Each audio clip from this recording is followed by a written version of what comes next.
Pengangkatan sebagai Ketua KTT G20 merupakan momen bersejarah bagi Indonesia, di mana kesempatan serupa kemungkinan akan terulang selama 20 tahun ke depan.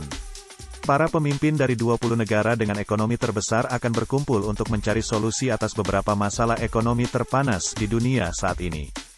Berikut merupakan fakta-fakta KTT G20 Indonesia.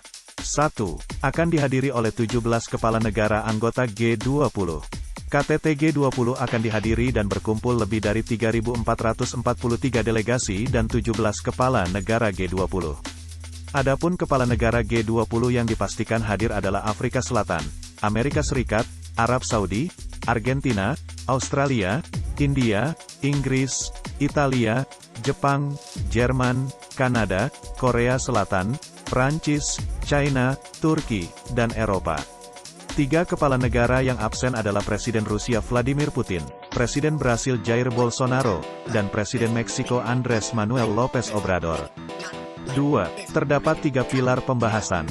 Berdasarkan penjelasan Menteri Koordinator Bidang Kemaritiman dan Investasi, Menko Marves, sekaligus Ketua Bidang Dukungan Penyelenggaraan Acara KTT G20, Luhut Binsar Panjaitan, konflik Rusia-Ukraina tidak akan dibahas sebagai materi utama KTT G20, tetapi bisa saja akan dibicarakan dalam side event. Dalam KTT G20, terdapat 3 pilar pembahasan yang utama, yaitu mengenai arsitektur kesehatan global, transformasi ekonomi berbasis digital, dan transisi energi. 3. Kekuatan utama G20. Kekuatan utama G20 berasal dari 60% populasi bumi, 60% daratan di bumi, 75% perdagangan dunia, serta 80% produk domestik bruto, PDB, dunia.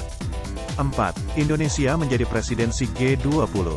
Menurut Menteri Luar Negeri Retno Lestari Priyansari Marsudi, kesempatan ini hanya datang sekali dalam 20 tahun, jadi Indonesia tentu ingin menunjukkan kepada dunia bahwa Indonesia mampu dan Indonesia adalah pemimpin. Dan kepemimpinan Indonesia atau presidensi Indonesia kebetulan jatuh di tengah situasi dunia yang sangat tidak kondusif.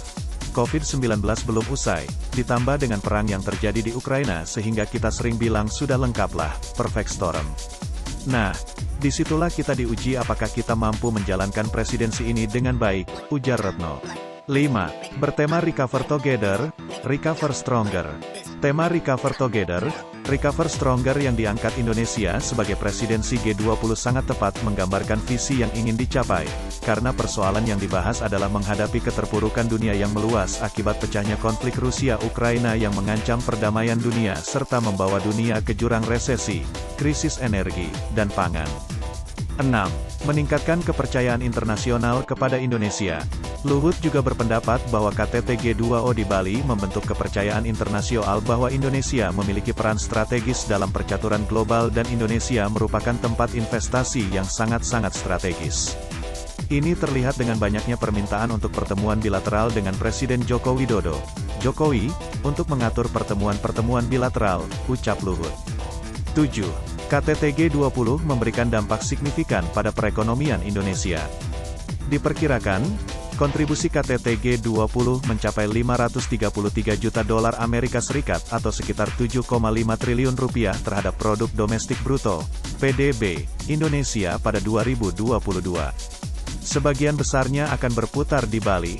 Manfaat berikutnya, konsumsi domestik terdongkrak saat rangkaian forum KTT G20, diperkirakan naik mencapai 1,7 triliun rupiah. Dan membangkitkan serapan tenaga kerja hingga lebih 33.000 orang. Terutama pada sektor transportasi, akomodasi, meeting, insentif conference exhibition, serta usaha mikro kecil dan menengah, UMKM, ujar Luhut.